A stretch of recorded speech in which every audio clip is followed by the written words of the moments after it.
yar olmaz o yardan bize. Ne vefa bir etibardan bize. Bu kadar bəsli günah etdi. Baxır Allah da yuxardan bizə. O nə Məcnun nə də Leyladır. O bir aləm bir dünyadır. Onu şair necə vəsf etsin. O xəyalımdakı sevdadır. Məst edibdir bizi peymanələr. Gecə meyxanələr, gecə meyxanələr. Başa düşməz bizi bicanələr. Dəli divanələr, dəli divanələr. Məst edibdir bizi peymanələr. Gecə meyxanələr, gecə meyxanələr. Başa düşməz bizi bicanələr. Dəli divanələr, dəli divanələr.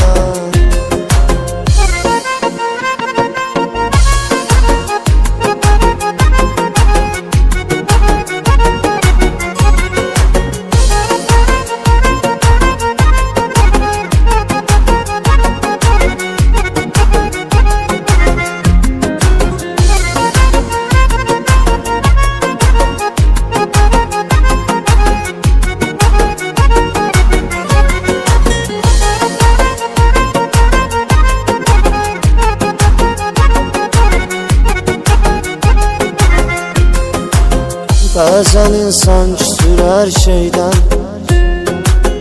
Qara qismət, qara taleydən. Üzümüz gülmədi onsuz da.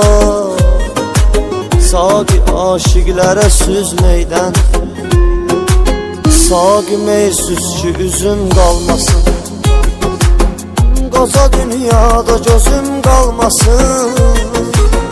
Məni dindirmə, danışdırma. Yenə içdim ki sözüm qalmasın.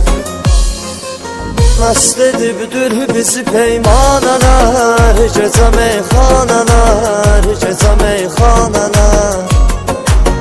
Başa düşməz bizi bicanələr. Dəli divanələr, dəli divanələr. Məst edibdir bizi peymanələr. Gecə meyxanələr, gecə meyxanələr. Başa düşməz bizi bicanələr. Dəli divanələr, dəli divanələr.